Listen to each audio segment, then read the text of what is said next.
Welcome back, everybody. This is a very special episode of the First Responders Podcast. We don't normally do this, but I feel like tonight called for a special emergency pod from the crew. I'm Cameron Hay at Cameron_Hay on Twitter. I have Drew Williams here with me at DopestDrew on Twitter. And I have my forte with me, Taylor Ford, with us as well. So it's a usual cast, but we have a very special guest that's joining us tonight for this special occasion. My guy, Armand Sadler. Yes, sir. Armand, how you feeling, man? Man, I'm great, man. It's good to be here. Shout out to the First Responders. Shout out to RNC Radio. I stuck with a couple podcasts on that channel. So shout out to y'all for having me. And I'm about to talk about the very important topic at hand. So let's jump into it. Yeah, and Armand, just to give our listeners some background on why he's an important guest, he's written for outlets that you all have probably heard of, such as The Source, Revolt. He has his own podcast, the Stay Busy Podcast with Armand Sadler, so make sure you go check that out as well. So yeah, we have a pretty big time guest on tonight. He's more important than all of us. I'll say that. Nah, I'm trying to be like y'all for real.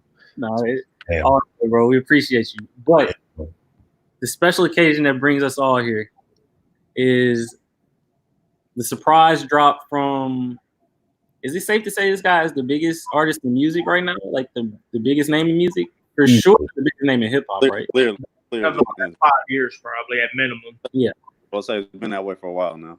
Yeah. So 2015, definitely. we have a special surprise mixtape that has been released by Drizzy Drake, the pride and joy of Canada. He has dropped the Dark Lane Demos tape, which features a handful of the leaked tracks that we've talked about ad nauseum on this podcast so far, such as Chicago Freestyle, When to Say When,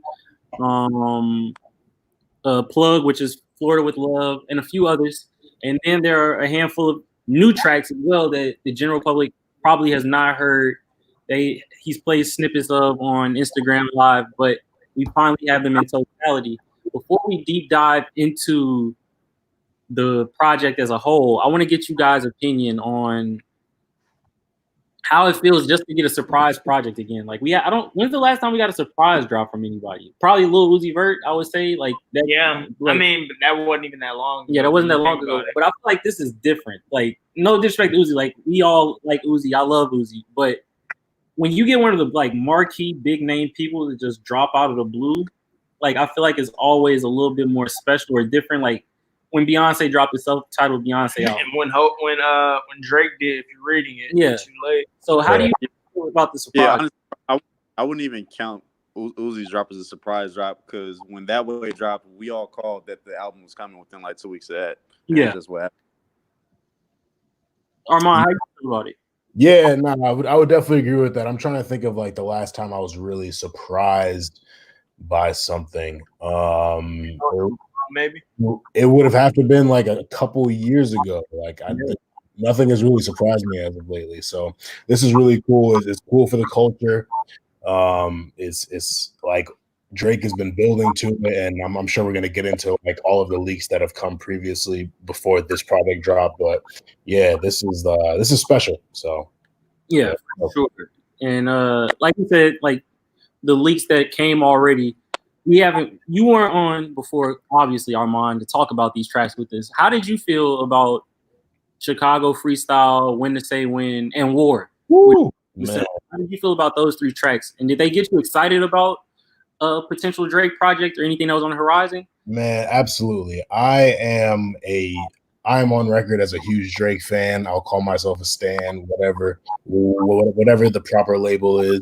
War was dope to me. I really like him rapping on beats like that because that is kind of what's in now. And he said, he likes to experiment with different things. And if that's what's popular, it's cool to see him do what a lot of people are fucking with at the time. And then you come back to When to Say When. That's like, that felt to me, I don't know, for some reason, it felt like the older, mature version of Drake we have now, but it also felt like young Drake when he was rapping on like Lust for Life and Say What's Real and shit like that. So I loved When to Say When. Chicago Freestyle, I was on record on Twitter saying that I think that's like approaching top 10 Drake of all time. It's early, I know, because it's only been out for a couple months, but like I love Chicago Freestyle. Giveon did his thing. So no, I every single record prior to this, I was in for. Yeah, I don't think you're alone in the crowd that's been high on Chicago Freestyle. I've seen shout out to William Damington on Twitter. You have been like the two people at the forefront of the Chicago Freestyle saying that it's a top 10 Drake record of all time. Very, very good track. Yeah, I remember when that song first dropped. When that When to Say When first dropped, I was here with Drew listening, and Tate. We have a group chat outside of the podcast and everything. And I think when that and When to Say When dropped, I think all three of us gravitated to Chicago Freestyle immediately. And When to Say When is a very, very good record in its own right. Great. But Chicago Freestyle, it was just something different. It was like a breath of fresh air for the most part. Yeah, like When to Say When was the pregame, and then Chicago Freestyle was the actual party. Yeah, you got Giveon. Yeah, like a new like type of R&B artist. Hey, what were you about to say? Oh, I was gonna say, yeah, like it's great cruising music, and like it was a great change of pace as far as where we at as far as the music scene around that time. Yeah, and the thing about both of those tracks, and something that Drake has done for a while now, and he's made it apparent. He's a student of the game, and he follows the history of hip hop. He dropped the track "When to Say When," paying homage to Hov, Jay-Z, and then Chicago Freestyle was a clear homage to Eminem. Yeah, two legends that came before him. He did the same thing with God's Plan and Diplomatic Immunity. Both like God's Plan was the homage to G Unit, and then Diplomatic Immunity, of course, obviously the Dipset homage. So I've always thought it was dope that Drake does that. He pays respects to those who come before him, like Wu-Tang Clan. He's done it forever. Yeah, he's done it forever. He's definitely a historian. And so yeah, we got those tracks. We got the leaks have been popping up after those who dropped. I mean, of course, we had Desires as well. Desires leaked as well, and he ended up putting it on the OVO SoundCloud with him in Future. We got those tracks. Then shortly after, we started getting more and more leaks from Drake, like songs that were leaking, which was leading people to believe like either these are all old tracks or something is on the horizon. We got a mole in OVO. Exactly. We got a mole in OVO. Why are we getting like 5 tracks? Every week we knew like new Drake is about to leak. You know, all over Twitter, you're hearing like, oh, we're going to get new Drake today. Like, it was real fishy. Like, I remember when you first brought up, you're thinking maybe Drake is the one leaking them. Yeah, I thought he was the one leaking the tracks. And it's like a heat check. He's kind of filling out the temperature before he put out an album. Yeah. You know? And I thought that was a genius rollout, to be honest, if possible. Like, when you get to the level that Drake is at, and you all be able to chime in as well, like, when you get to this level, I feel like you have to come up with new ways to stay fresh and deliver music to your audience that keeps them excited. Of course, the product in and of itself, a guy like Drake is always going to be mass hysteria when he drops anything. But I really think it's fun as an artist to come up with new and inventive ways to potentially build conversation and kind of control the narrative in your own right. That's why I thought it wasn't too far-fetched that he was potentially leaking his own records, especially for an artist who notoriously hasn't had anything leaked really since Nothing Was the Same. Yeah. I'm trying to think like what from him in that period lead. I think like These Days and maybe Faithful, but I thought Faithful was intentional too. So yeah, no, I think I agree. I think he's been doing this strategically, and it's working. Like every single one, Desires, the hysteria around Desires when that was leaked. Yeah. The hysteria around the Tupac, Chicago, and When to Say When, and then Not Around kind of surfaced that weekend too. Yeah, Not Around Sunday. Yeah. And I can't wait for that one because he says we're going to get an official version of that. So yeah, this has definitely been strategic. Yeah, and shout out to Justin Davis, OG Johnny 5 on Twitter. He was on the pod with us when we did the After Hours review, and we discussed it with him. And I will give Justin his flowers. He is adamant that I have to give him credit for it. 2 months ago, when to Say When in Chicago Freestyle dropped in February, and when the week's first started happening, he called me. He said there has to be a mixtape coming. He said a tape or something's on the horizon. These songs are not leaking for no reason. He said a tape would be here by the spring. And he called his shot, and he was 100% correct because we are in April this spring, and we got a mixtape. So this is a guy who's been in this industry for a long time, in the music industry, journalism industry. Nothing gets past him. He knows how to sniff stuff out. Like, so shout out to Justin for being the first person to call this tape. People thought he was crazy. People thought he was a madman. People thought there was no way that Drake would drop a mixtape at this point in his career. And here we are. So have to give him credit. Today. So we get to today. Let's fast forward to today at this point. This morning, Big Wolf tweets out hints that the project is coming tonight. I don't have his tweets pulled up right in front of me right now, but he was the first person on the timeline tweeting out that this project was coming. And you know, when people see a blue check mark Twitter account tweet out any type of quote unquote inside information, they're going to feel like this is definitely verified and there's validity to it. His tweet exactly was, "Tonight is our time, calling all owls," with a bunch of owl emojis. And if you're on the social media, you know. And so it was crazy to see the hysteria that was built up almost instantaneously once that tweet went out. Where were you guys at when you saw that? And how did you saw it? If you saw it, and how did you feel once you kind of started to come to the realization that rumbling was on the timeline? Yeah, that this project is coming.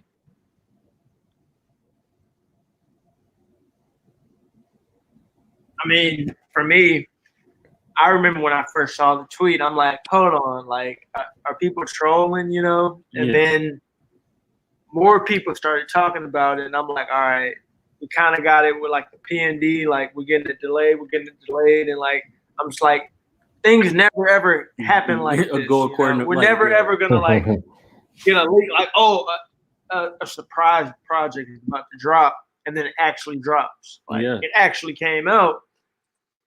And I kind of started getting the rumbling from Boy Wonder. Posted on Instagram a picture of him and Drake. Cardo tweeted out emojis with the sunglasses and everything. Yeah, like everybody was kind of like confirming it, and I'm like, oh man, we were really about to get a Drake project out of it, you know? Yeah.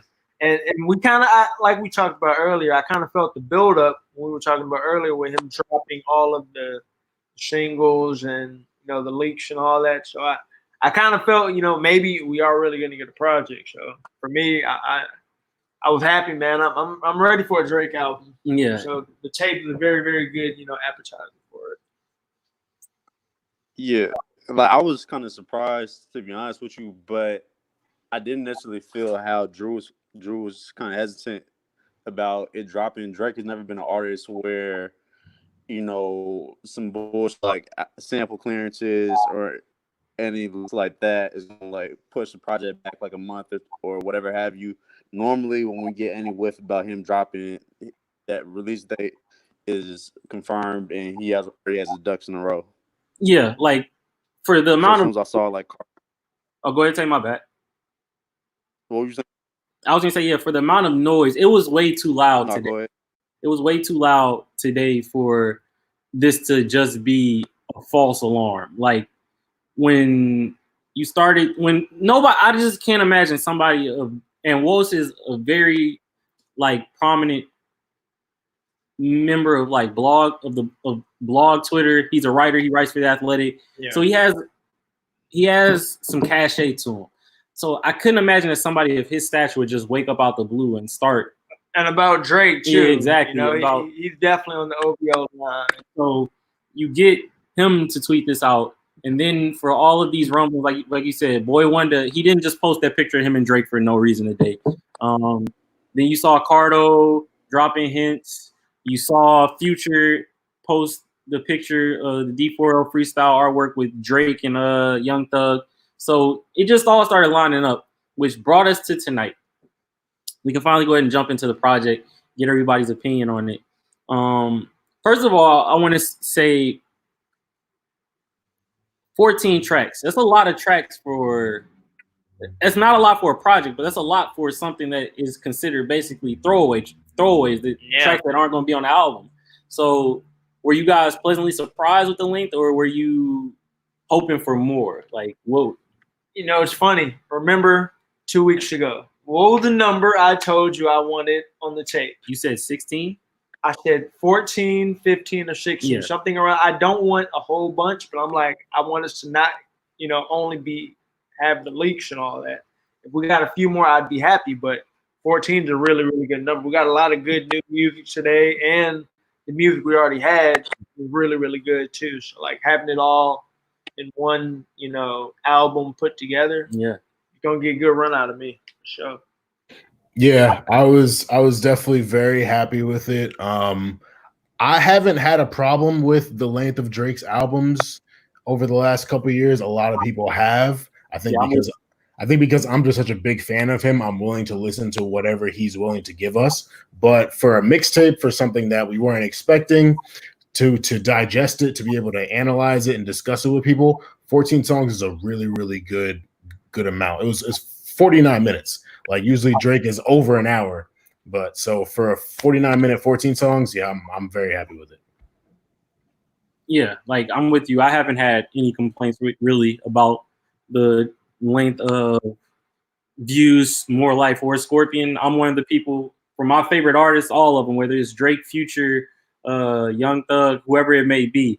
If you can give me as many tracks as possible, I'm always going to want the most I can get out of you. I'm not one of those listeners who say, oh, I would prefer you to give me a short length project, something concise. Like, for me personally, I feel like we can have a fine line between giving every, one of your fans their little, part of the pie, and having a little bit of quality control. I agree. Like, we can keep Ratchet Happy Birthday off.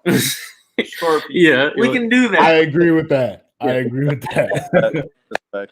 But my thing is, when my thought process with that is, Drake, we have, like, guys like Drake, Future, Thug, we know they're going to drop pretty consistently for the most part. But usually, I want the most I can get out of you at one time, because a lot of times we just don't know when the next album is coming after this. We don't know when that's coming. We don't know what the future may entail. So that's why I'm always open to getting as much as possible in one sitting, because you just never know. Drake might wake up after this album that he announced is coming this summer. He might wake up and just be like, yo, I'm done for a minute. I don't want to give you anything. And he kind of did that with Scorpion. After Scorpion, people complained about the track length, but all of 2019, we got maybe a few verses and then the best. But I mean, if you think about it, he really ran in 2018. So like, he was due a year off anyway. But I do feel you. You did kind of go like, all right, I'm going to empty out the hard drive now. Like, I'm done. I can clean that. All right, I'm on the new shit now. Yeah, Drew, I know we be talking about album length a lot and not wanting to, or rather wanting to cut down the filler and cut down the fat on the project. But when you really think about all your favorite artists, whenever these guys go 18 plus tracks, how many times would you say with those projects it's just been like a complete airball with 33 to 40% of the album? Normally, at least for me, some of my favorite artists go 20. I'm getting a documentary. I'm getting a documentary part 2. I'm getting a Scorpion. Yeah, you getting, like, when they give them those length albums, like, you for the most part you're going to enjoy, at least if you're a fan. I'll say that if you're a fan, you're going to enjoy probably roughly 75% of the album. Yeah, definitely. I agree with that.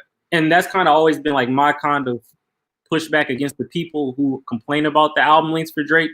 Is mainly aren't the people who you would consider real Drake fans. Yeah. So you're asking him to do something for you personally when you aren't really a part of the fan base, the demographic he's aiming for. Anyway. Exactly.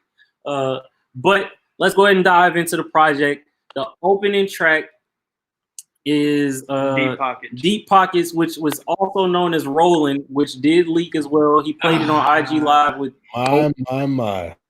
So we finally got the proper presentation for it. It's going to be interesting. This is a mixtape, but this is one of, in my opinion, this is one of his best rapping tracks, in my opinion. And so talking that shit. It's going to be interesting to see. Drake is one of the best intro artists in the game. He consistently has great introductions to his albums. It's going to be interesting to see where this falls in line as time passes, because he was rapping at a really high level on this track, in my opinion. I mean, bro, we got Survival, Tuscan Leather, Free Smoke, bro. Like Over My Dead we Body. Can go on we can go on and on. It's a tough list to get the top of, but I would like to be on the record that I love Rolling. I will refer to this track as Rolling because facts. This track is rolling, bro. The whole chorus you're talking about. Like, why would you change the name, bro? I don't care. Deep pockets that a nigga can't find my phone in. Bro, like, come on. Rolling rolls off the tongue more as like a track. Like, absolutely. I think it's definitely a better a title for a song. But you know, I fuck with the track. You can call it whatever you want. Yeah. How do y'all feel about it, Armand and Tay? Deep Pockets is hard. I also heard it early. I definitely think it's up there in terms of his intros. I mean, Drake just with those boom bap type backpack beats that like the old rap heads were really like, and then the young niggas who like just fuck with Drake and like fuck with his punchlines were like he really bridges the gap with stuff like this and the stuff that he's talking about. So yeah, Deep Pockets is hard for me. I also would have liked a different name, but whatever. Like fuck it. Like it's a dope song regardless. Bro. Oh, Tay, go ahead. Say what you about to say. I'm gonna sound like the contrarian in the group right now, to be honest, bro. Like, I really wasn't feeling this intro like that, and it kind of had me worried as far as like just setting off the tone of that project. I will say that I know we're recording this pretty soon from when the project dropped.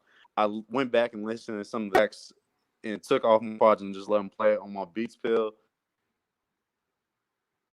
Did you? Some of the projects that I was on did hit a little bit after he listens in, but right now it's nowhere near. I wouldn't even consider it among his best intros at all. Wow. Did you enjoy it at all when it first came out, Che? Or like, is this your first time hearing it? No, it's my first time hearing it. Okay. Right. Fair enough. That's very like, hey, everything ain't for everybody. So 3 out of 4. Like the introduction track. We've talked about When to Say When and Chicago Freestyle already. We've given the flowers to those 2 songs, so we can bypass those. Not You Too with Chris Brown. I know from what I've seen on the timeline, a lot of people like this song, but there is a little bit of disappointment that Chris Brown doesn't actually have a verse. It's mainly a Drake song with Chris Brown background vocals. Yeah. I like this record. I love R&B Drake. I think I'm on record of saying that I like R&B Drake more than rap Drake, and I think rap Drake is pretty fucking great. But I'm a big R&B guy. If you follow me on Twitter, if you know me personally, you know that. So this was exactly the pocket that I was excited about, and I was hoping that we got on here. And I enjoy this record a lot. I think that this is perfect, like nighttime cruising music. You can just cut this on. I can picture myself driving around, listening to this, and it's just a really smooth track. How do you guys feel about Not You Too? I like it a lot, you know, and I like No Guidance too, even though like it took me a minute to warm up to, but I was very interested when I heard Chris Brown was going to be on the album, and I'm like, all right, they probably did a verse for verse, but then figure out, you know, he didn't do a verse at all. I was kind of disappointed too, but it's my favorite type of like vibe of Drake, you know, like the real smooth, like, you know, darky kind of production, him and, you know, deep voice R&B type Drake. So I fuck with it heavy. Yeah, I agree. I thought it was good. Oh, go ahead. My bad. Go ahead. No, you good, bro. Oh, yeah. No, I thought it was dope. I agree. I would have loved a Chris Brown verse, but that should definitely hit home. There's a couple bars in there that I'll probably be texting out to some people throughout the evening. But yeah, no, that was dope. Like Drake, I can't think of a time when R&B Drake has missed. Like you maybe Ratchet Happy Birthday, but I would look at that as like pop Drake, but that's a whole other conversation. But yeah, this was fire. Tay, how'd you feel about it? Yeah, I just thought. Yeah, like, I thought it was a really good track. I think, like us, I just was really hoping for a Chris Brown verse on this, and was kind of left like wanting more from the track. Like it's almost like seeing back in like '03, seeing Jay-Z and R. Kelly on a track together, and then you get a side type of track. Like you can't have this with that and not be like a exclusive type of single. Yeah, I can feel that. I definitely feel it. The Chris Brown pump fake is interesting. I really Especially when we were robbed of them doing music for so long. Yeah, and No Guidance was such a big record and a great record. Like I can see how people could be a little bit let down by not actually getting Chris Brown on this song. I wonder if Drake is on Chris Brown's next album, or if Chris Brown makes the official version, the official Drake album that's due this summer. I didn't for a long time. I didn't think when they weren't making music together, I didn't believe that we were missing out on anything for the most part. And then it's crazy enough that No Guidance happens and it's a fucking phenomenal song. And even this song I like a lot. Now I'm open to them doing as much as they can together. But we can go to the next track, Tootsie Slide. We've all heard Tootsie Slide at this point. The whole country has, like, everybody's danced to it and everything. The drill record masked as a dance record. This is a murder record masked as a dance record. Yeah. It is a dance record about catching a body. Aubrey really mob ties, bro.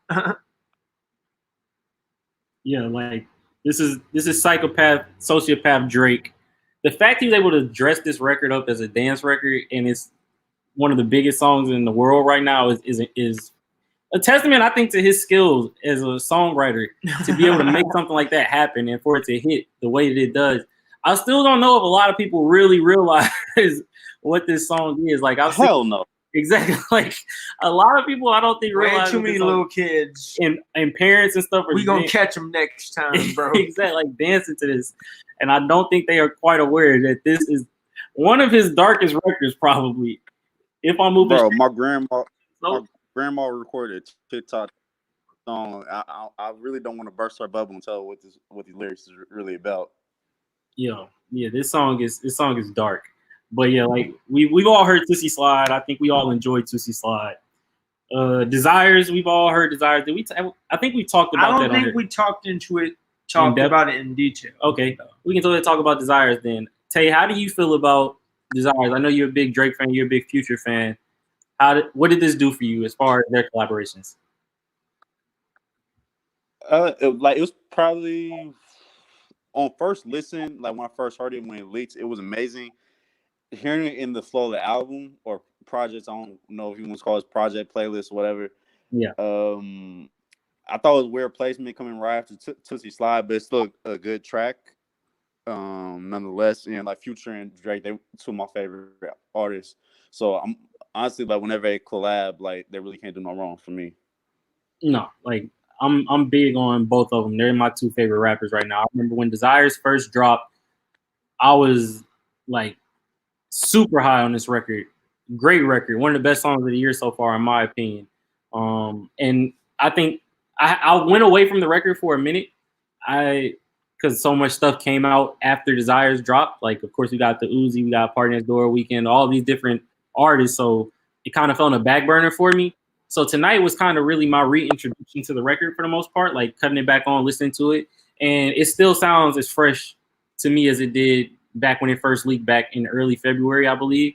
I enjoy this track a lot. I love when both of these guys get into that bag where they're not quite romantic, but like they're singing, but this is definitely not a romantic track. This is definitely possessive Future, possessive Drake. Like, you shouldn't be with anybody but me. Why are you? Women are gonna buy. Women love this. Women love this record. They love this record. They love it more than we do. Exactly. They love it more than we do. Like, they want to be the person that gets hidden. they want to get put in Katy, Texas. Bro, Like they the ones who want to get hidden and put away. But yeah, Armand, how did you feel about this record? Desires is, man, that's one of my favorite records, not just from Future and Drake, not just from Drake or Future individually, of 2020, like, period. Like, man, because we've seen what they've done together. They've done those trap records, the turn up type stuff, but Desires kind of really brings together people who try to get lit and people who are trying to get, emotional and, pull up on something that they probably shouldn't pull up on. And I'd really like to exist in that world of confusion. So, Drake and Future really just they really rule it. So yeah, Desires is special. I'm always gonna play that. Like, because I think certain people approach certain projects and they skip the singles. Desires, I guess, could be considered a single for this mixtape. Yeah. But I'm never gonna skip Desires ever. No. Ever. For me, it's funny. I remember when it first leaked, I remember we were talking about, there were rumblings about What a Time to Be Alive Part 2, and I thought this would maybe be a track off of that. But, I kind of like it in this album. It kind of, mixtape, it kind of flows in perfectly. I don't know, if he was kind of doing a cohesive type of flowing for the tape, but, I kind of like it, where it fit in. Far as being right before after Touch Your Slide, and the next track we'll get into. Yeah, and I think, like, I agree with Drew. I think it fits right in the spot perfectly, and it leads into the next handful, the next song in particular, and this next portion of the project is really the part of the album or mixtape or whatever Drake wants to call this, where these are the majority of the songs that we either haven't heard yet or we've only heard snippets. And this is where, for me personally, the project really picks up, just because I hadn't heard any of this music yet. So we get into Time Flies, another track that he played on OVO Mark's Instagram Live. It's formerly known as the alternate version of Life is Good. This was the alternate version of it. And everybody who was clamoring for this record was referring to it as AMG, because the hook is I'm outside in an AMG. This record is honestly, even like when he first played those songs on IG Live, Rolling and Landed, which comes after this, were the two songs that I was really in need of. And this song actually sounds way better now that I have the full version. Like, this is some wavy shit right here. This could be a hit record. I think this has potential to really be like a hit off of this. Like, I don't know how any of these songs are going to perform. I don't know what he wants to do with them. I'm pretty sure he's just throwing them out there for it to be their own thing, just like he did with More Life. Like, I don't think he's really going to promote or push anything off this heavy, but I could see people gravitating to this record a lot. I like this record a lot. This is one of my favorites off the project so far. I figured you would, because hearing this, like, I don't know what it was in my ear. Someone was saying, like, this sounded like it need a nav feature. And I was like, Cam is definitely going to fuck with this a lot. I agree. I definitely think if we was outside, this could pick up a lot of steam. Well, for me, I liked it. It was real smooth. One of my favorites on the album, definitely. Like Cam said, I think the album really picked up here after Desires, because we're getting into what we hadn't heard. So outside in the AMG, like the snippets we had heard, I flock with this track. I definitely can't wait to hear it in the car. Yeah, cruise to it. The fact is, like, the alternate to Life is Good also made it. What was, like, when you hear Life is Good, both Drake's version and Future's on the song, Drake is this dark, like, paranoid verse from him that he's known for, and then Future is the high energy, up tempo, like, shit that Future's known for. How is this the alternate? Like, I want to know, is Future on this originally, and like, what was this track originally like, and what made them go to the direction they did with the Life is Good that we got, which is this huge record in its own right. But it just makes me wonder. Look, man, one thing I will say, I think Drake has been very fortunate to come in contact with a lot of people throughout his career. Yeah, Future is going to go down as one of his greatest collaborators of all time. Not just the songs that they've, like, been featured on together. Feel No Ways, Future wrote on Feel No Ways. I don't know if the streets really know that. Yeah, he helped with Future wrote on Feel No Ways. And I'm sure, and there are countless other songs in Drake's catalog that we can relate back to Future's influence. So yeah, man, I love Desires, and I love what Future has brought to Drake's career from what, like 2011 to now when they collabed. Tony Montana. Yeah, since Tony Montana remix. Yeah, like 2012, 2013, something like that. But yeah, shout out to Future. 2011, yeah. I think when you say he's one of his greatest collaborators, I don't think there's an argument for anybody above Future. They have the most good music. Yeah, I don't think that Drake and him. I don't think anybody that he's worked with can be placed above Future as his best collaborator. I think you have Ross is close. Ross is very close. Ross is close, but they don't have the catalog. But Ross, and Wayne is close, but they don't have the catalog. Yeah, Ross, Wayne, of course. Yeah. Who else? Probably like him and Rihanna only have a handful of records, but of course they make huge records. I think Party Next Door and Drake have a pretty great rapport as well. But yeah, sure. Future is definitely up there. I agree with you. Like out of all his collaborators, there are not too many people who can hold a candle to what Future's been able to do with Drake. The next track is Landed, aka Cartier Pen. Now, this was also a track that people were clamoring for. We need it. And funny enough, I don't know if it was last week or the week before, I can't remember. When people were excited about this, they're hoping, begging them, like, please put this on the album, or hoping that it leaked or whatever. Big Sean posted a Cartier Pen on his Instagram story, and people thought that Big Sean was going to be on the final version of this record. And there was a section of Twitter that was freaking out, like going crazy in a bad way. I'll boycott the album. So we dodged the bullet. All the people who did not want Big Sean on it, who wanted this shit in its original form, just with Drake alone. And I definitely think, like I said, this is where the album picks up. This is also a high point in my opinion. Like, I feel like Drake did something different here. We haven't heard him use this flow before. I don't think we've heard him rap like this before. The energy was there. Just the clever shit. I wrote this shit with the Cartier Pen. Does it sound different? I done dozed off. That bitch tried to hit me on this phone like when she know it's off. Like, he just was in a different bag. And I bought that bitch a shovel because she gold digging. Like, he talking his shit on this record, in my opinion. Like, this is the Drake that I really like when he's rapping, but he's also using melody as well. Like, when he puts his total package together on one track, I think you get the best version of him. And that's why I like this track a lot. And I think that shout out to Cardo lacing him with the beat, the production, just a really up-tempo, high-energy track. And I think they hit a home run with this one. It's in my top three. It's in your top three? It's in my top three favorite tracks. I'm really, really feeling this track. You know, the production, like you talked about, like when we heard, the little snippets here and there, I was like, man, we need to hear this. And I'm really glad you kept it on the album. I mean, the tape. I keep calling it an album because, man, it feels like an album. I bought this shit. I paid for it. Like, it's hard to really call anything a mixtape nowadays, but I really, I flock with it. Say, how you feel about it? It's probably my top 5 from the projects. Like, he was popping big shit on it. This is honestly, I'll be seeing a lot of women talk about this, like, nice assholes.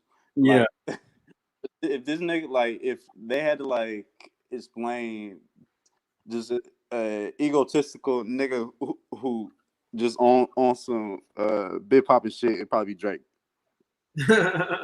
Bro, this he's a different nigga, bro. Like, it's just, you just gotta call it what it is at this point. He's a different cat. And this, like you just said, what you just described is why I've always gravitated to Drake, and I've talked about it before.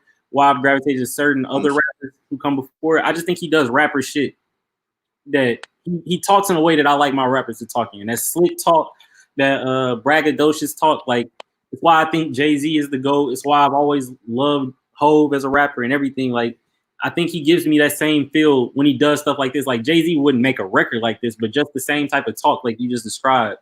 That slick shit, like, it's just different. Like, that's what I like out of my rappers. Cam, I don't know if I'm breaking some news to you, but anybody that's seen you in real life talking to niggas, they're not surprised by it at all. Bro, no, nobody's surprised by it, I don't think. But I just had to get that off my chest. But when we go after Landed, we get to D4L. and this is a track with Thug and Future. Also, so Future has 2 placements on this project. Future appears for the second time. How do you guys feel about D4L? Shout out to D4L, Atlanta rap group. Shout out to D4L and Fabo are having a big 2 weeks now that I think about it. Bro, Fabo was just on K-Camp's album. And now on Chatted Up. They D4L on here, and Drake doing the What's Happening. So shout out D4L. Their influence has not been forgotten. They are getting their flowers in the last couple of weeks. How do you guys feel about this record? Produced by Southside, one of the best producers of the last 10 plus years, whatever. Like, how do y'all feel about this track? Hard. Yeah, I wait. I need what? Hold on, what'd you say, Armand? Oh no, I was gonna say D4L knocked my head off. Like I was excited to hear it, just looking at the names that were on it, and then hearing it, it was like, oh. And then you hear like Future do his shit, and then you hear when Drake comes in, and then you think like, oh, is that it for Drake? And then he pops back in, and it's like, oh shit. Yeah. Like I was like, oh no. These, and Drake and Thug have done their thing together on the tracks they've had. And then Sacrifices, Ice Melts, and then Issa with 21, and then Drake and Future, obviously. So bringing that together, because Drake loves Atlanta. Like he really, really loves what they brought to music, and he's adapted it very well. So hearing that side of him was like, shit. This might be one of the ones. It's top 5 for me on the project so far. Yeah. I mean, I can't wait to hear it in the whip, honestly. This is the one right here. I know I talked about it earlier, but right here, I can't wait to be cruising down the 101 to D4L, man. I'm telling you, Drake played in the away game with Thugger and Future on that Southside production. He held his own, man. He might have came out victorious, bro. He got busy, bro. He got busy for real. Say, how you feel about this record? You might have. Bro, it made me want What a Time to Be Alive Part 2. And I know the pocket you like Drake and Future in. I'm probably on the opposite end of the spectrum of that. Like my favorite tracks of them together is shit like this or shit like Live from the Gutter. This jump out my seat type shit. Yeah. This some high energy shit right here for real. Like it's just different. Like and this is a complete change of pace from the rest of the project. I think from the first 8 tracks, first 7 tracks, it was kind of like little like airy, dark, slower production. Like then you get to Time Flies, which is a switch, and then you get to this, which is, not Time Flies. You get to Land It, which is a switch, and then you get to this, which is like turned up times 10. Like the energy, you just feel the energy of the project raising when you get to this record. And so I think we all love D4L. Like shout out to Atlanta, like Armand said. And like Tay said, like, damn, we got Desires and we got this D4L track. What's the track that leaked from them last year? Song you love a lot. Big Mood. Big Mood leaked last year. Like, bro, there's a Big Mood.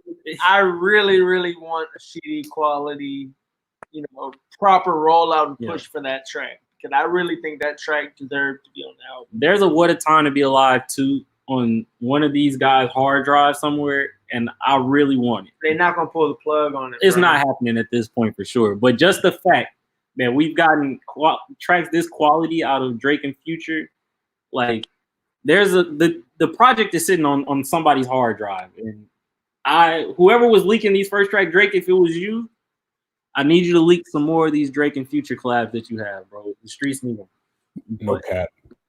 No cap at all. And so we go into what was my most anticipated record on this project. The track I've been waiting for since the first leak popped up. I don't remember if the first leak of this shit popped up in like November last year or December. I can't remember when it was, but Pain 1993. This is the song that I have been most anticipating, especially once we got the full Drake verse. When he played the full verse on the IG Live with Mark, I was blown away. I was like, yo, he really blacked out. Like, this is one of the best verses on the project, in my opinion. Yeah.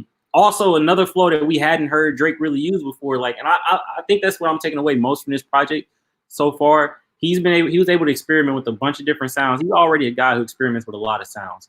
But just seeing how he's maintaining, being on top of the game, staying sharp, reinventing himself throughout this project, like, I have to tip my cap off to him for that. And with Pain 1993, this song is amazing for the first minute and 20 seconds. And then Playboy Cardi pulls the all-time kamikaze moves I've ever seen. I'm about to fuck. Listen. Playboy Cardi's performance is like the Atlanta Falcons when they were up 28-3 Yo, in the Super Bowl. all he had to do. Well, and here's the thing. I have a very hot Playboy Cardi take for me personally. I don't know how you all feel, but like I haven't liked really anything he's done since 2017. Like we love Die Lit. This is a Die Lit. Okay. I did not like Die Lit. I did not. I'm sorry. I did not like Die Lit. I'm with you to a certain extent. I can understand but I like a lot on Die Lit. Tay, what you say? Oh no, go ahead, Drew. My bad. I like a lot on Die Lit, but I can definitely understand not, liking a lot of tracks on Die Lit. Because you can tell Cardi kind of figured out, I can do whatever I want. Yeah. And, people are going to follow it. But on, Pain 1993, man, he got on here and just like it's the biggest look of his career, bro. You're on a Drake project, bro. Like this track really been building up. Like we've all been hearing people talk about it on the timeline and everything. It's been the most anticipated song off this project. And then to get on it and just take a huge dump on the microphone. Yo, Tay, how do you feel about the record? Before I get off my hot take on what I think happened, how do you feel about the record yourself?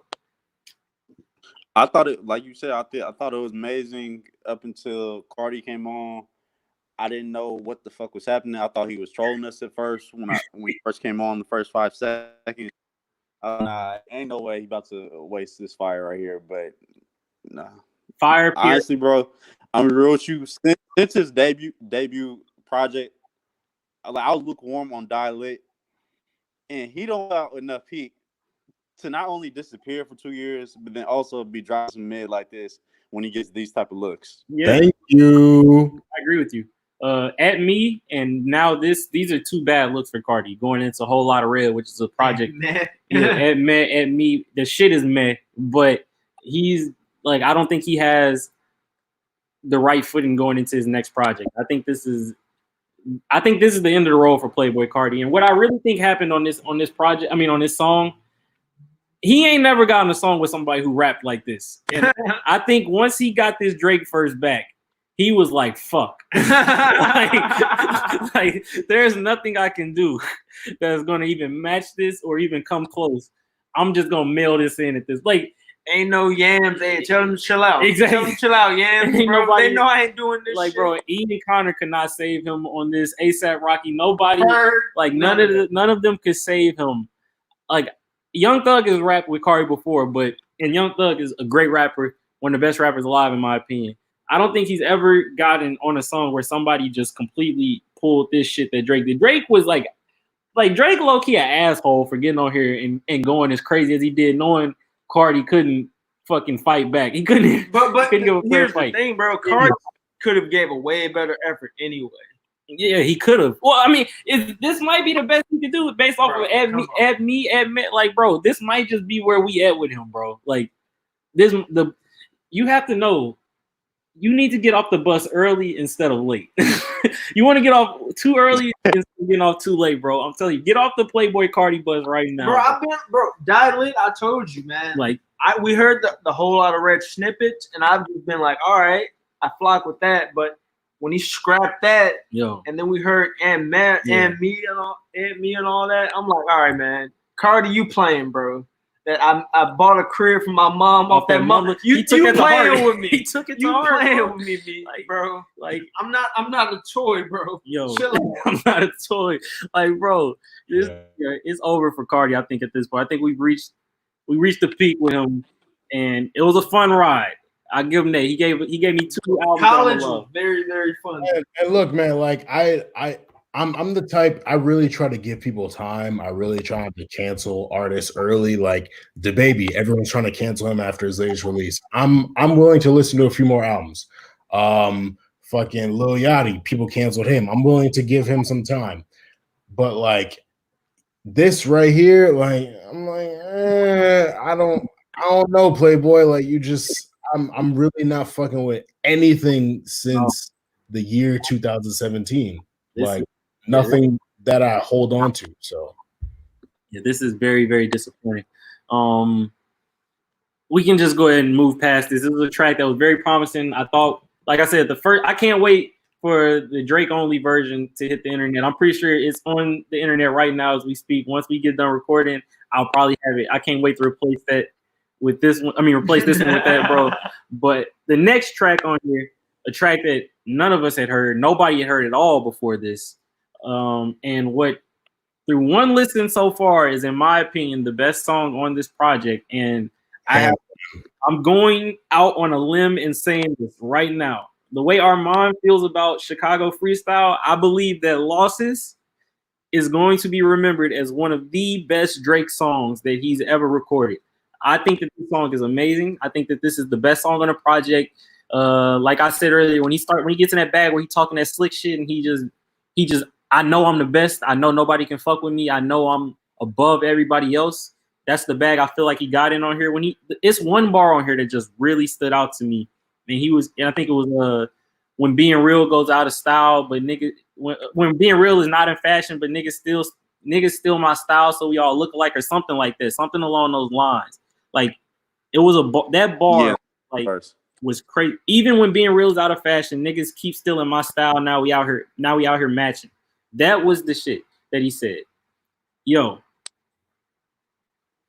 I just don't have any more superlatives for this record, to be honest. Wait, hold on. Like when we were listening to the album and you were like, "Yo," that's when I went crazy. Man, when we were listening to the album, we both had our AirPods on, and I just hear Cam scream. And mind you, I have my AirPods on, so I have my album playing loud too, and I hear him scream, and I'm like, all right. Yo, I lost my shit when he said that. I'm not gonna lie to you, bro. Like that's the I was able to keep my cool for the most part listening to this album. Like I was just soaking it in, like, yo, this shit is great. And me and Drew both listened with our headphones on. I want us to both listen opposite of each other, no commentary. We were gonna save all our thoughts when we recorded. But when I heard that bar, I was like, yes, this is the one. Like this is the track right here, bro. Armand and Tay, how do you guys feel about Losses? Like, what are you all thoughts on the Look, man, brother, I stand with you that has a very, very, very viable argument in reaching Drake's top 10 after we give it like another 6 days. But look, man, that shit is incredible. Like I was sitting there because a lot of us had heard certain stuff on this already. We might have heard some little snippets, but like that, I was like, wait, Losses? Like I was literally like, I felt blind. It was a blind first experience. So it was literally just all new.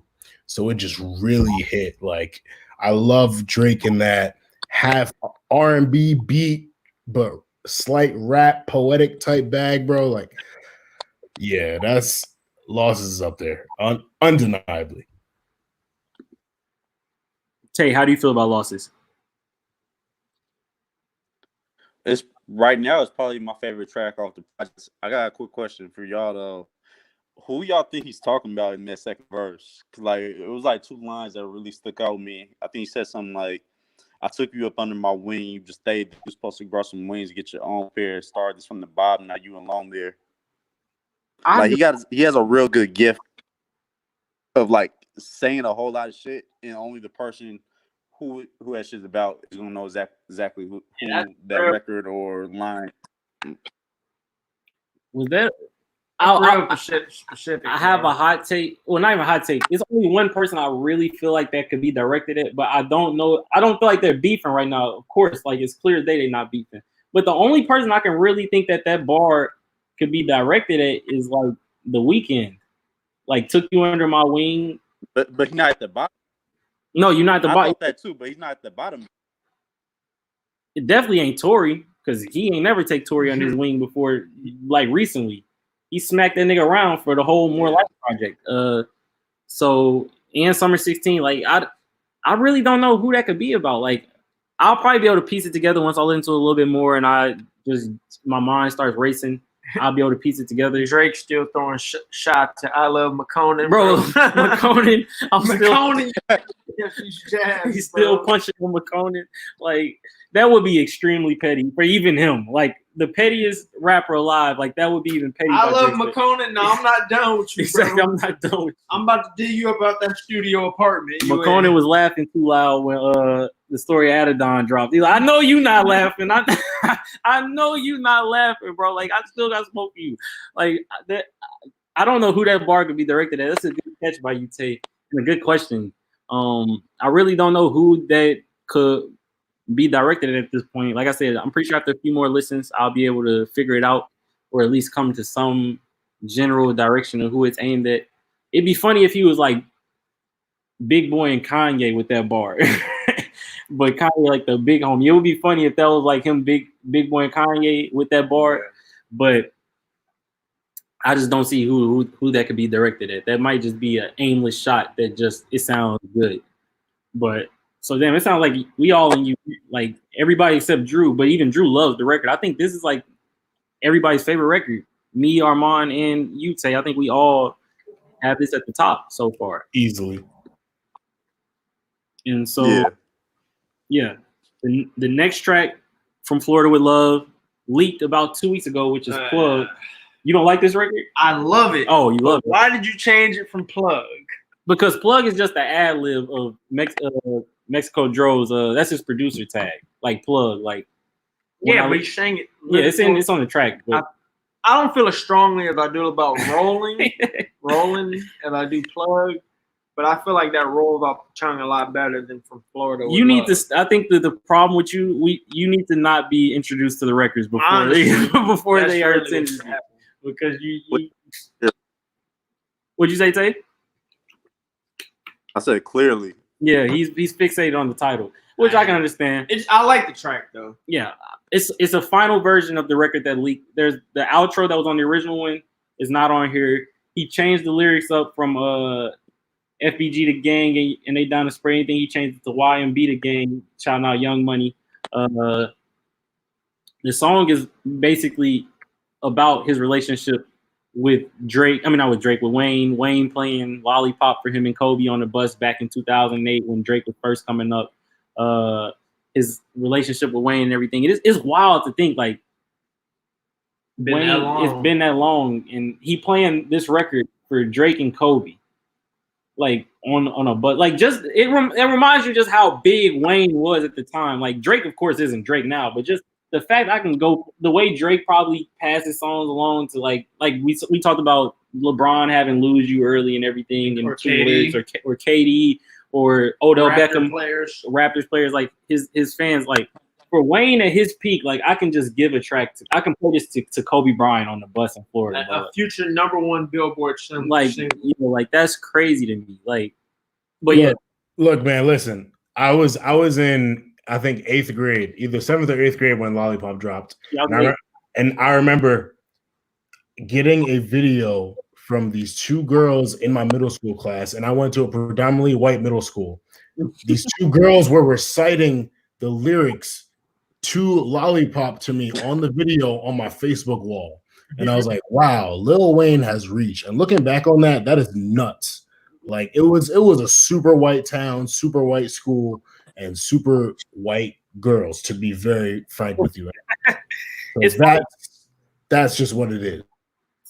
And Lollipop has become like one of the most important rap records of like the last 10 to 15 years for sure. Like that completely changed hip hop, in my opinion. Yeah. Like it changed the trajectory of hip hop. I don't think there was anything that sounded like Lollipop at the time, and it's clearly influenced a generation of artists who have come behind Lil Wayne. I remember that song got a lot of hate when it first came out from hip hop purists. They were saying Wayne is ruining the genre, and it's just funny to think about how big the record has become and how important the record has become. But Tay, how do you feel about this record?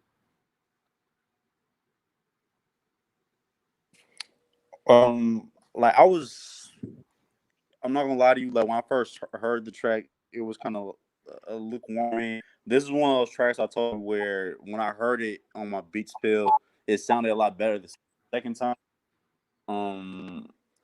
from what I was seeing on my timeline initially, like when I was listening to the project and like just went to see what Twitter was talking about afterwards, it seemed like a lot of people are saying towards this. This might be one that I might have to just have it grow on me, but I did appreciate like the storytelling. I was kind of surprised that he did like some like reflecting back on his relationship with Wayne on this shit though, just because I mean, of course, like you can't judge somebody's relationship just off of like Instagram or how much you see them out, but honestly, at this point in Drake's career, I don't associate him with Wayne or YMCMB anymore. I really haven't since about Nothing Was the Same. Like he's his own entity, and honestly, like even trying to remember him on like them Young Money tour buses with him, Tyga, Wayne, Nicki, J Mills, all the niggas like that sounds and seems like so long ago. Yeah, it's like really I haven't really seen him as a Young Money artist. Like I agree with you. Since I'll probably give him the Drake vs. Wayne tour in 2014 when Believe Me and Grindin' dropped, when he was still doing records with Wayne, when it was like rumored that they had a collaboration project that was dropping. Yeah, they had the Drake versus Lil Wayne tour. Yeah, they had Drake vs. Wayne tour. Like that was the last time where I really felt like Drake was like, where I really looked at him as a Young Money artist. Like since then, he's been his own entity in my own eyes since then. But I agree with you. I think it's dope that he basically pay homage to Wayne and YMCMB on this project. I mean, not on this project, on this song. Like it's dope to still see him being able to put Wayne on that pedestal, even after he's arguably surpassed him. Like just to be able to still hold Wayne in such high regard and look at him as like, I remember when I was coming up and you were the biggest thing in the world and playing your biggest record of your career, arguably. Yeah. For me with Kobe Bryant, but like I just think that it's dope. It's dope to see. You can basically listen to the growth. You listen to Drake talking about when he was then and then who he is now, being able to reflect on it. I just think it's a dope record. One of the better records on the project for me. That brings us to the last two songs on the project where Drake could not resist himself, and I'm happy he could not. He jumped in the UK man's them bag on both of them. I like it when Drake gets in his pocket. I like it a lot. I think he's really dope at it. And the first track is Demons featuring Fabio Foreign and Sosa Geek. Drake floated on here. I think he floated on here. This shit was effortless for him. He ran past Fabio and Sosa Geek, but the record still works. I think that if we were able to go outside right now, this is an easy hit. I think this is the song on here that would have fucked the clubs up, especially up in New York where Fabio Foreign and that whole like BK drill sound is like going crazy right now. Rest in peace to Pop Smoke. This was going to like fuck up New York clubs, rooftop parties this summer. Like this was going to be huge up there. And I think this would have been a huge club record, period. It just has that feel, that bounce, that energy. How do you guys feel about this record? Man, you know what's funny? I don't really like the UK Drake shit. Remember we talked about, you know, how I love a lot of tracks on More Life, but I'm like, bro, take the brick guys off, bro. I'm good on it. But like I've kind of warmed up to a lot of like the Drake doing the UK accent thing, and I kind of like it. Like I like War, and I know that's the outro, but I liked it. You know, this is probably my top 3, honestly, on the album. Fire record. You know, so I really like this track. I'm, you know, disappointed we're not gonna be able to hear it out and about, but you know, definitely one of my standaway tracks. Look, man, we're gonna have to really have the dialogue about the way in which Drake has been able to adapt his flow to so many different flows. Like a lot of people try to spin it to a negative, but to be so versatile to create these types of records, like in these various different lanes of music, it's very, very notable. And unfortunately, and it's a really good song. And shout out to Fabio and shout out to Sosa, but like Drake washed them young men. Like, oh my God, that shit is bad. Like it is a very clear drop off between what he did and what those other two men did. But yeah, it's a kudos to him. It's a kudos to them because they're going to get a much bigger look because of it. So even if they got washed, I'm sure they're very happy about it because they're exposed to so many other people in the world. But yeah, that's that joint's a banger, and I really wish we could be somewhere outside with sangria in hand, enjoying it the way it should be enjoyed. What about you, Tay? Yeah, bro. This track, it definitely made me want to be outside. Like you said, I think it would have had New York going crazy. Rest in peace, Pop. He, if he on this track, would lace this sure. I like Drake's flow on this. It's just like the word like chooses at times, so like when he like masks his voice and like takes on that UK accent, like he can rhyme the same way, but like I don't know, just the Brit guy accent just don't do it for me sometimes when he's like pronouncing certain shit like mans or teto, that type of shit. And I feel you, bro. Like the voice for me is kind of a thing I really had to work myself over to get by. Cause I really didn't like the action, bro. But I kind of like really listen to what he's rapping about, and I'm like, all right, I can appreciate him getting into a different bag. Before we get to war, we have breaking news while we are on the pod right now. Drake was on OVO Mark's Instagram Live tonight, and he did announce that the album is indeed finished. It's already done. The album is done. He announced that it's coming this summer. So that kind of changed things for me. I was thinking maybe July, August. Is it? Do you guys think it's a possibility it comes in June now? Like, yeah. Why not? Exactly. It's done, bro. I'm really happy. I'm gonna knock on wood, bro. Yeah, knock on wood. But it's looking like it took COVID-19 for us to finally get a real traditional Drake rollout with no uninterrupted beef shit or no Pusha T, no Meek, no ghostwriting allegations, no goofy shit. Just we're getting the regular. We got the tape, and now we get to work with the tape for a few months, bro, and then we get new Drake again. This is how you give shit back to your fans and all that. I'm not talking to nobody but TDE. We don't hear from their artists after they drop an album. They disappear for 2-3 years at a time. But yeah, that's a game changer in my opinion. I was thinking maybe we wouldn't get this album until July, maybe August. Clearly, Drake doesn't care about dropping anything in the middle of a fucking pandemic. He's big enough to. I'll just go on tour when this shit ends, and y'all gonna still come see me, and I'm gonna still perform and work these records. But yeah, that's a huge bomb. Like I didn't think he was finished with it. And so the fact that he has this many records right here that he could just give away, plus let's say the album is 16 or whatever tracks, like he just had 30 records he was sitting on, probably 30 plus records.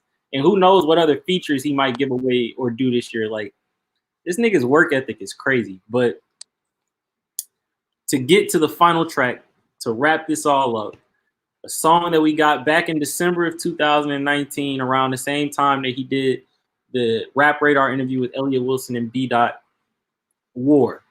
This is Drake getting all the way into the UK bag. I've said all that I can say about this record at this point. I love this song. He was talking greasy on this track. You niggas spend too much time on captions, not enough time on actions. The LV pouch on chest is just for fashion. Niggas just acting like, bro, he's talking slick on here. Like, this is a crazy record. He talking about Detail getting hemmed up and tapped up by Chubbs on here. He just went full mob boss on this record. I love this record. It was hard back in December. It's still hard now. You guys can go ahead and take the floor and talk about how you feel about Ward. If you like it or not. I know Drew just said he kind of is indifferent on the Drake UK flow voice, but I'm big on it, and I like this record a lot. It's probably my bottom 5 record. I'll be very brief. I mean, it's probably and that's no disrespect. I like the project, but it's definitely my bottom 5. I don't know how much play I'm going to get out of it because I haven't played it that much, and we've had it for 5 months. So I don't know. Okay, I respect that. It definitely took me some time to grow on me. I first heard it, I was like, all right, word. Like, this is kind of like some of the stuff from More Life, which I liked. I didn't love, but it grew on me. And over time, War did grow on me. Like the bars itself are dope. The accent and the beat, you might not love those, but if you listen to the bars, like he's getting off some slick stuff. And like this is content wise, it's the Drake we love. He's throwing those very pointed subliminals. It's like he's almost close enough to saying who he's talking about, but he doesn't say their exact name, but you know. And there's some creative shit. So yeah, now War has grown on me a lot. I don't know how I feel about it as the closer song, but I do really like it.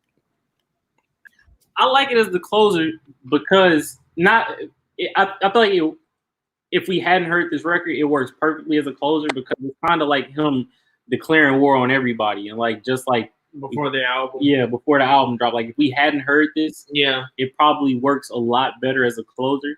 Especially coming off the other UK Fabio foreign track. Song. If I had a choice on what the closer would be, I would probably make Losses. I think Losses is like a crazy song to close the album out with. Yeah, I think I would have probably done that, but yeah, different sequences of this shit. Go ahead, Tay. I was like, yeah, that would have been a crazy intro or outro rather. Yeah, it'll follow in the same steps as like Do Not Disturb, The Ride, those type of records, like to close out the project like crazily. So we've reached the end of the project. How do you guys feel about it as a whole? Like, are you satisfied? 14 tracks. How do you feel about the project as a whole? I personally, the only blemish on this project for me is the fucking Playboy Cardi verse. Like, that's really the only blemish. Like, this is an easy 50-minute listen, 14 songs. All the leaks that we had heard already, I had liked a lot. The new tracks I enjoy a lot. I don't really see a skip on here. I'll wait to see how it grows with me, how after it lives with me for a little bit, I can properly assess where it ranks in his catalog. I can't say it now. I was super high on Scorpion when Scorpion first dropped.